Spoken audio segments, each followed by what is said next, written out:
Who are the biggest surprises, both good and bad, at spring training so far for the St. Louis Cardinals? We'll talk about it today on Locked On Cardinals.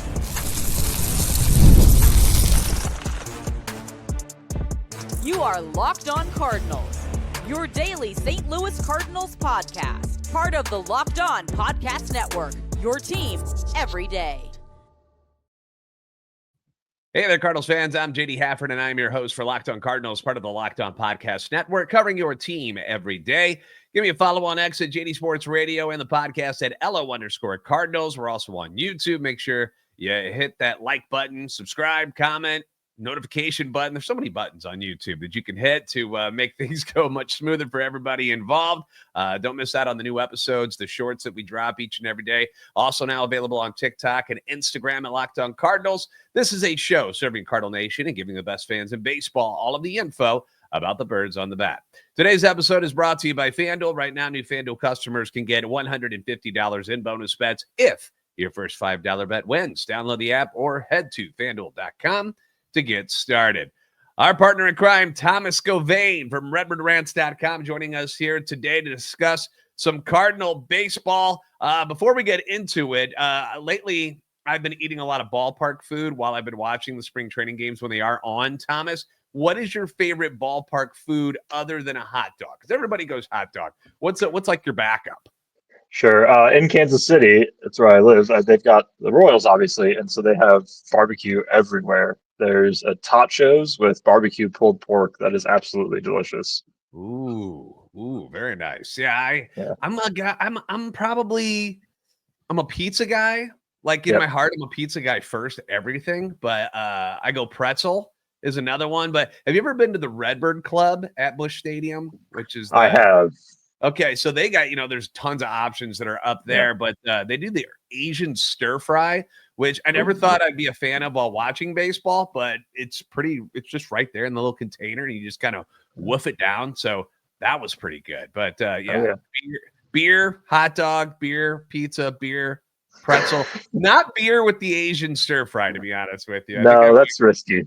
Yeah, I think I went soda on that version, but anyway, I don't know. It's going into spring. I get so excited about all the different aspects of watching a Cardinal game, and food, obviously, a big part of it. Let us know what your guys' favorites are down in the comments section. Cardinals are taking on the Astros today on Friday. Today is the 28th of February. Eric Fetty set to make the start against Hunter Brown. So if you're watching this after the fact, clearly we're not going to have updated stats on what's going on in that game, but today, what we're going to do is go through some of the good and bad surprises of camp so far. And we're going to warn you, before we start saying these names and stuff, once again, please do not, overreact to what a player is or isn't doing at camp after the first, 5 or 6 games. Some of these guys have only played in like 2 or 3 of them. The most at bats anybody's taken so far is 9. There's no need to really freak out about stuff, but we want to share with you some of our thoughts and observations on some of the good and bad that we've seen so far at camp. So, Thomas, we'll start with you. Let's go with position player first. What is a good surprise? Who you got? I have Koperniak as my good surprise here. Matt Koperniak. Look at him coming out of the woodworks with Matt Koperniak. Yeah, pretty good. What's he been doing so far? He's a .944 slug, stolen 1 base, struck out once, walked once. He is just getting on base, and that's essentially all we need. He's also serviceable in the outfield at all 3 spots, so he could easily make that push for the 4th outfielder, depending on how the roster shakes out. He's got 9 at-bats, so he's gotten a lot of action, 4 hits in those 9 at-bats, scored 2 runs. He's just been kind of everywhere, and out of all the people who needed to do something in spring to show up, I think that he's on that list of players who needed to show off just so they can get a roster spot. He was just added to the 40-man, so he's kind of already fringy on the roster, not on the roster, but a strong spring could really push him to a level that he wasn't expecting.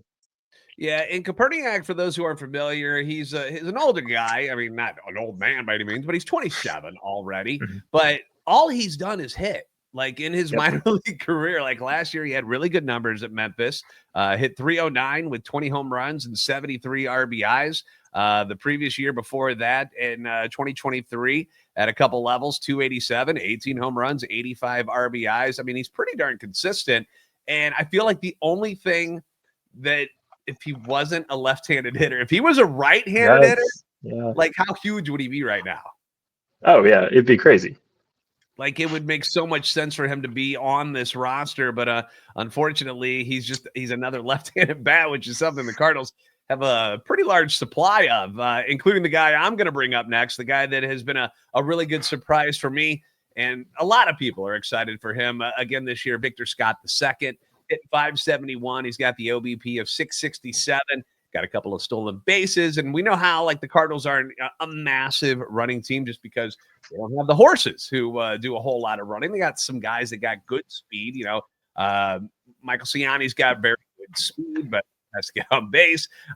Mason Wynn's got good speed, but these aren't like elite burner type guys where Victor Scott is, and you saw how he can change a game by getting on base and turning, walks or singles and doubles, even triples. He's got a dinger already this year. Just love the weapon that he can be, and talked about it yesterday's episode, how, he was very overwhelmed at the major league level his first time up last year when he wasn't supposed to be on the roster, which is something most people forget, that it took 3 injuries to Nootbaar and Edman. That's right, Tommy Edman was on our roster last year, and also Dylan Carlson before Victor Scott was kind of forced onto the roster and into that starting spot. They didn't know what Ciani really was, and he struggled. He struggled mightily. Had a tough year all around, even in the minor leagues. But when he was getting on base, he was still stealing bags, which is a dynamic that the Cardinals sorely lack in. All right, let's do honorable mention good guys. What are your thoughts on Wilson Contreras so far? A beefier, muscular Wilson Contreras over at first base. Any thoughts on what you've seen so far from him? Yeah, it's exactly what I expected him to do as he switched over to first base, was to have his offense really take off. It's only been 6 at bats. He's got 4 hits, a double. He's just been mashing, and I think, as you said, he's stronger. He put on some more weight. I think he'll have a wonderful offensive season over at first base, and to see a good start to spring is encouraging. Yeah, and the defensive stuff is going to come. There's going to be some growing pains there, so get ready for it. I've said it over and over. We've been very spoiled with the first base work of one Paul Goldschmidt. It's not as easy as it looks, and Wilson's surely going to make some plays that are going to make you go, what is he doing over there? I don't know how good he's going to be at scooping. He's got that cannon arm, but throwing the ball to second base to turn a double play, it's not easy because the runner's just right there blocking it. You saw some issues with that already. But again, offense is the key with him, and that's why he's over at first base. What are your thoughts on J.J. Weatherholt so far? Obviously, that first game was a big one with the dinger, but what have you liked from him? He's stealing, or he's using his speed, at least I should say. He's only got 1 stolen base, but he's putting his speed to an advantage. I love how he's playing shortstop. I think that'll be great for him. Even if he isn't the long-term shortstop, to get reps at the toughest defensive position is good for his development too. His energy is there. It's exciting to see a top draft pick perform the way he has so far. Jordan Walker, also, I want to bring him up real quick. I know the numbers aren't exactly where people want him to be again, but it's very early. But something that was brought up by Kareem is the stance, the change in the stance, where he normally had that wide open with the toe kind of bent, kind of Ivan Herrera-esque, the way that he does it too. But he's closed it off, so I think that's part of trying to get to that outside pitch when he does swing at it. So been interesting to watch him, and we're curious to see how he'll improve this spring. Let's go bad surprise position player. Who was someone that hasn't had a good start that you might be concerned with a little bit so far? Mason Wynn, our hero, last year's savior. Yeah, Mason Wynn. He's no hits in 9 at bats, struck out a couple times. It's spring, so I'm not overly concerned. I think we have a baseline for him after last year, offensively at least, so he'll probably get around that mark, but to not get a hit so far after 9 at-bats, that's a little bit interesting. Yeah, it's been tough to watch because he just hasn't looked like he's comfortable in the box yet during the games that have been televised. Another guy that hasn't had any success yet that they're banking on is Nolan Gorman. Part of this whole Arenado trade thing was so Gorman could get the at-bats, and hopefully that would help him turn things around. And again, we're trying not to freak out about things, but 9 at-bats so far and 5 strikeouts. So the strikeouts are still there. He does not have a hit. He's hardly putting the ball in play. and he's got one walk thus far, and it's tough to watch because you know what he could offer you and what he can provide if he's putting the ball in play. I mentioned it yesterday that I just worry about the mental side of the thing with him. Worked all summer with Brant Brown, and to get off to an ice cold start like he has, it's got to be pretty discouraging and a little upsetting. Yeah. So hopefully, he's writing good things in his journal and he's going to be okay. And mentally he's fine, and just has to understand that, hey, you're just getting used to this stuff again and working on things. And, hopefully we'll get some better days from Nolan Gorman here in the very near future. We're going to switch it up and talk about some good and bad pitchers. We'll do that next, coming up on Locked On Cardinals. When the game tips off, the NBA action is just getting started, and there's no better place to get in on it than FanDuel, America's #1 sports book. With FanDuel, you can place live bets throughout the game, so even if you miss the opening tip-off or you want to watch and bet on a fourth quarter comeback, you can stay in the action. And if you're looking for the bigger payout, obviously you can also combine your live bets into a same-game parlay. FanDuel just makes watching NBA games even more fun to watch. I've found myself, since the trade went down, staying up late and watching those Lakers games more now that they got Luka Doncic and LeBron James playing together. It's pretty entertaining, I'll be honest with you. It's worked out nicely for LA so far. You had Steph Curry last night going off against Orlando, 56 points. He had 12 3-pointers. How do you not guard Steph Curry? I don't know how that worked. It didn't work out for Orlando Magic, though. But just crazy stats last night across the league. And if you want to bet on guys like Steph or Luka or LeBron, you can do that with FanDuel. Plus, the app is very easy to use. And when you win, you'll get paid instantly. And right now, new FanDuel customers can get $150 in bonus bets if your first $5 bet ends up winning. So visit FanDuel.com to join today. That's FanDuel.com for your shot at $150 in bonus bets. Make every moment more with FanDuel, the official sports betting partner of the NBA.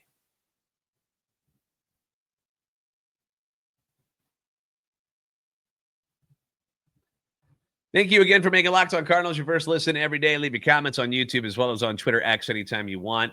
Feedback always welcome and encouraged. We're going to get to some of your questions for Thomas a little bit later. Thomas Govain from RedbirdRants.com joining us today, discussing what we've seen, good and bad, so far at spring training. I didn't mean to cut you off at the end there. Did you have some thoughts on Nolan Gorman? Sorry about that. No, you're good. I think he just needs to go back to his buttery popcorn he had in 2023. Eat the popcorn. Whatever was working in 2023, go do it.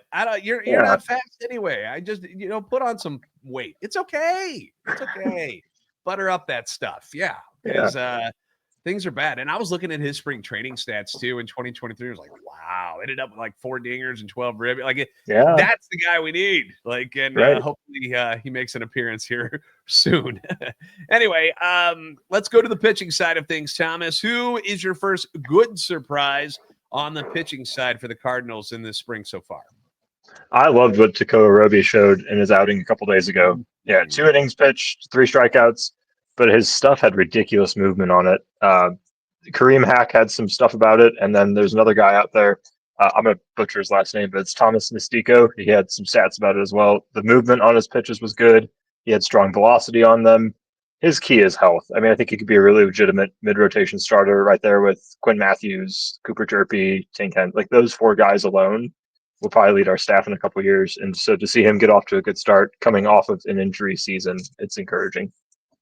Yeah, 98 on the gun, and and it was like an easy 98 too. And that's not something that you normally see in the first. Maybe the adrenaline was pumping a little bit for Tekoa, and that's why he was up there pretty easily. But that was extremely impressive. And as you mentioned, it's been health with Tekoa. There hasn't been any doubts that he's got the stuff. It's just trying to stay on the mound, and it seems like anytime he starts to get revved up again, he's got a very Lars Nootbaar type of injury stuff going on, where as soon as he starts getting healthy and revved up again, something happens and knocks him back down. He's got to get back up to it, and it's really, really difficult for for pitchers, it's even more difficult because, hitters, you get a couple of games in and you seem like you're fine, where pitchers, I mean, especially starters, you're throwing every 5 days, and it's just not as easy to get back to where you want to be. Good surprise for me. I'm going to go with another young guy who may or may not be a starter at some point with that group you mentioned for the Cardinals in the future. How about Matthew Liberatore so far this spring? 4 innings, no hits, no runs, 2 strikeouts. I was impressed with him last year when he got comfortable in the bullpen. Impressed with him again so far this year. I know they got him stretched out for starting just in case. He even talked about it where he's like, it's easier to be ready for 5 innings and then bring it down to 1 or 2 than go the other way. So it doesn't mean that they're going to make him a starter this year. I genuinely think that if they stay healthy, they're not going to need him. That's what you're hoping for, is that he can stay in that bullpen and be a huge piece of the puzzle in the back end of that, along with some other guys that we want to bring up right now. Honorable mentions, having good camp so far. What are your thoughts on Riley O'Brien? He was the star of spring last year, and things didn't go so well for him because of injury in the regular season, but so far, so good. Yeah, 5 strikeouts, 2 innings. But this is the Riley O'Brien that we saw last year. This is one we wanted this year. I think he has a great shot to be a 7th or 8th inning guy, depending on how Liberatore, Romero, those types of guys shake out. And I mean, he's got ridiculous stuff. We know that. He's showing it again in spring training. Just once again, health. Stay on the mound. A guy that the Cardinals brought last year, which nobody really knew a lot about, ended up having a solid season because he had to stay on the roster because he was a Rule 5 pick. Ryan Fernandez, who did a fantastic job last year, and so far this spring, he's picked up right where he left off. Another guy in the same kind of area that Riley O'Brien looks like he's going to be a 7th, 8th, maybe, a fill-in closer if Ryan Helsley goes down or gets traded or something. 2 innings, 4 strikeouts. He's got a walk, but he's had some filthy stuff on the mound so far. I've been, it's looked better in spring training than it did last year, at least just the eyeball test for me with Ryan Fernandez. What are your thoughts so far on some other of the younger guys, maybe like a Gordon Graceffo? What have you seen out of him so far? Have you liked what you got? Yeah, I'm glad he's getting a shot in spring to truly start or possibly be in the bullpen. I don't know if you saw his interview with Trevor Rosenthal and Katie Woo, but he seemed very happy to take whatever role was given to him, and he's proving that he will step up wherever we need him. He's just a solid guy, regardless of where he's going to be pitching, and he's off to a pretty good start himself too in spring.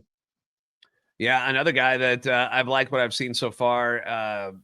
I just don't know what they're going to be able to do with them because, again, the roster crunch, if everybody's healthy, is Roddery Munoz. I've liked what I've seen out of Munoz so far. We were told by the Marlins guys that, he's got a live arm. He just has to be able to find the strike zone was his real problem. And, so far so good at camp for Roddery Munoz. Again, he's not coming in early games or anything like that where he's facing, the top dogs for each team. But so far, let's see here. 2 innings, 3 strikeouts, hasn't allowed anything at all. No hits, no runs, and more importantly, no walks. One save, too. He's got 1 save. There you go. He's also got a save as well. Spring training saves are, the most useless stat, probably. Yeah, when your closers are coming in the 4th inning, it's saves or whatever. Let's go to the disappointing side of things. And once again, I want to remind you guys that we're not going to freak out because most of these guys are on their 1st or 2nd appearance so far this spring. But a couple of guys have struggled, and it's got to be discussed. If we're going to talk about the good stuff, you got to bring up the bad. Who's somebody that you were like, whoa, that wasn't good? Yeah, Tink Hence, he got rocked in one of his innings. He came back out and struck out a couple guys. One guy, sorry. But he allowed 6 earned runs in his 1 appearance, only 1 in the 3rd inning. I think they wanted 2 out of him. He's a guy that he might be a contributor by the end of the year, so they need to see him get on track and get some good innings in spring. Yeah, and again, that was the greatest part about that was after he did struggle and got knocked around, he was able to come back and do very, very well. Had a very quick inning in that game against the Yankees. A guy who did not have such luck was Sim Robertson, who had the same thing as Tink, where he went out there. And the horrible part about Sim, too, is that, he gets the first two guys before all hell broke loose against them. Yeah. Like it looked like he was going to be in and out, no big deal, and everything's fine. And then he got knocked around, gave up the dinger. They take him out, then they bring him back in that next inning, and he gets hammered once again. A tough day for Sim Robertson. Better days in the future for him. Again, Tink, not going to be on the roster to start the season. Sim Robertson, not going to be on the roster to start the season. We did have a little bit of a hiccup yesterday with Andre Palante. What were your thoughts on Palante's first start of the spring? I wasn't really worried. I mean, it's what we expected. They got 5 singles, ground out. Like the hardest exit velocity was 107. It was ground out. There was a single up the middle that was 45.2 miles per hour. Like, this is what we expect out of Andre Palante. It's just a matter of the defense coming through or the ball going to the right spot. I do want to touch on, because it's something that was brought up during Palante's start as well as Ryan Helsley so far. And that's the tick down of velo for both those guys.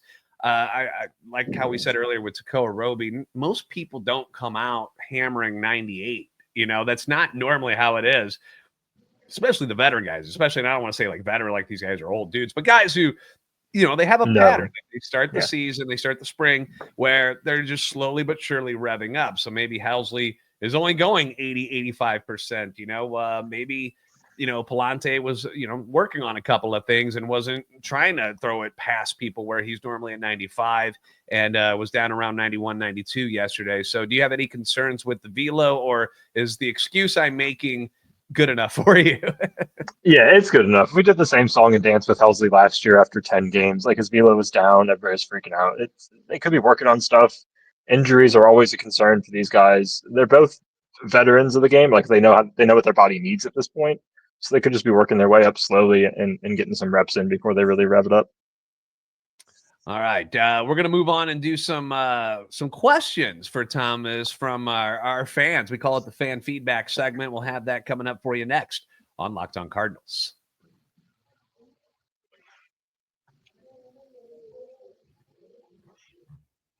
Thank you again for making Locked On Cardinals your first listen today. For your second listen, find Locked On MLB. Our baseball guru, Sully, brings you a daily blend of humor and baseball, keeping you updated on all the teams during spring training. He has got his hands full. We got all of this discussion about just the Cardinals and so many things to talk about.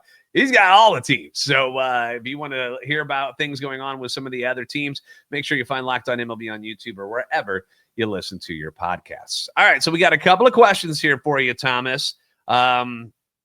We have another Tom. Tom wants to know. Hey. And he spells it Tom, not THOM. Does that bother you? I'm a T. If I go by Tom, I'm TOM too.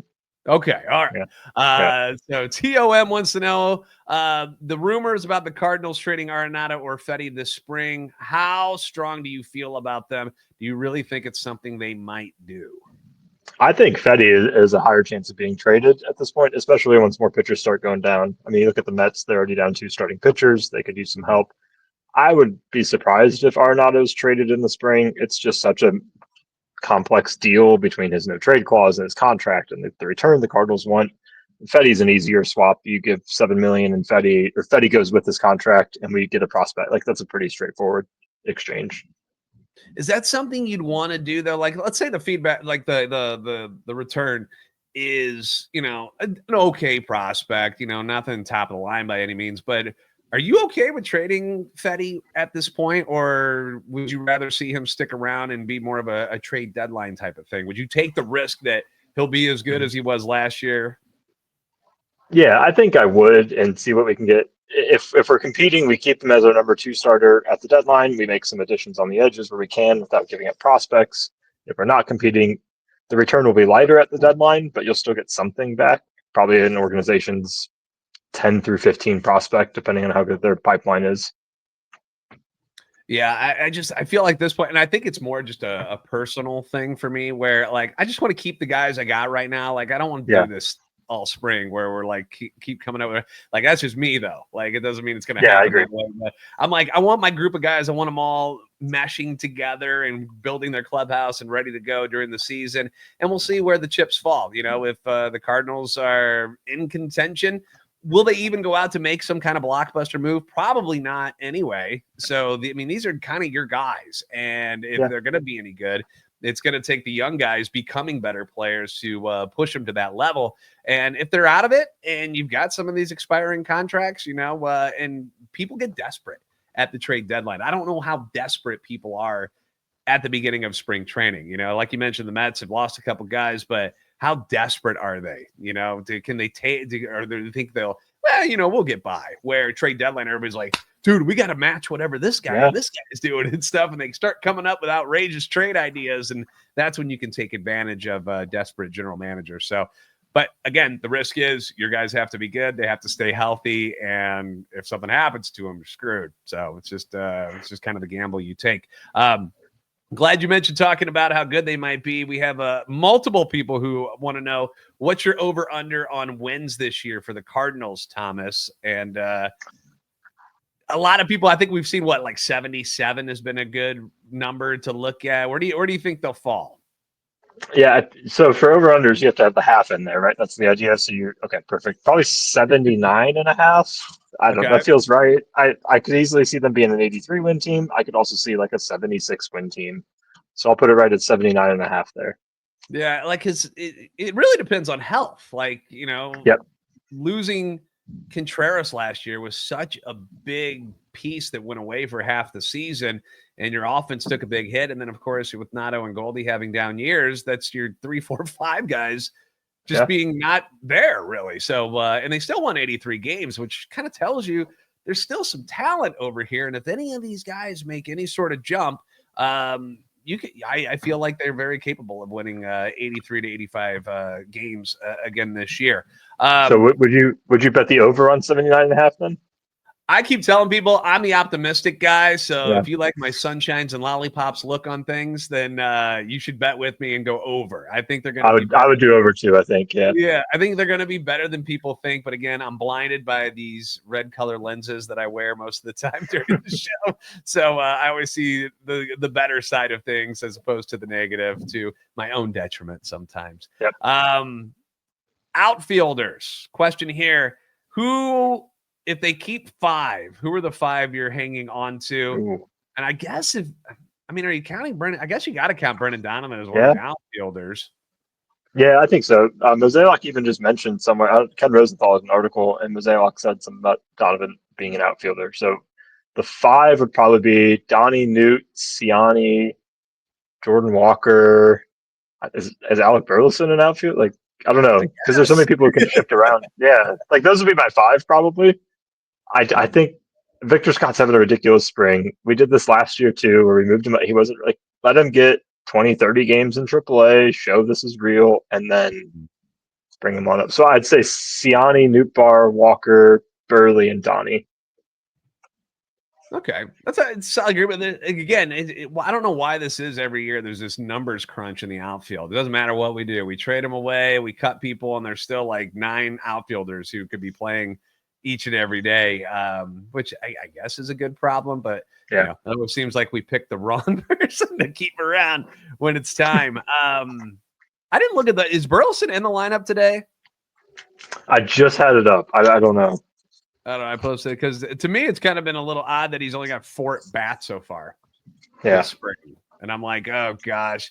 I was like, this guy led our team in RBIs last year and he can't even get on the field now. Like it's kind of weird to see. But that's probably where it's going to be. Is there any chance Michael Ciani doesn't make this club? The only chance he has of not making the club, I would say, would be a trade. Like if we just dump him off for whatever we can get, he'll probably be on. He's a very solid 4th outfielder. Like I don't want him starting probably, but if he can come in for speed or defense in the 7th inning, get Jordan Walker out of there, like I think that's fine. Yeah, he's a good bench bat. I think we'll be okay with him. But a lot of these things are going to get worked out. There are going to be injuries that are going to happen, and things are going to fluctuate throughout the spring. We're only a few games in, guys. So these are our initial thoughts on it. Let us know what you think about it. Who's the ups? Who's the downs so far for you? Maybe some people we didn't mention. Hit us up in the comments section and let us know. Thomas, where can they follow you online? I'm on Twitter. Go find me. That's all. I have nothing. Like, okay, I post my articles. I've got some Cardinals thoughts out there. That's about all I've got. My Twitter's for my baseball. RedbirdRants.com as well as where you can find Yep. a lot of Thomas's work. Anything else you're working on? Any upcoming stories? Because you've been doing some of those historic things. I have. I think that's it for now. I was going to write something. Yachty's extension anniversary is tomorrow, but I missed the deadline on that. I've got one coming out. This is actually historical. Augie Nash on Twitter, the Cardinals historian for social media, he posted 9 players who spent their entire career with the Cardinals for a minimum of 10 years.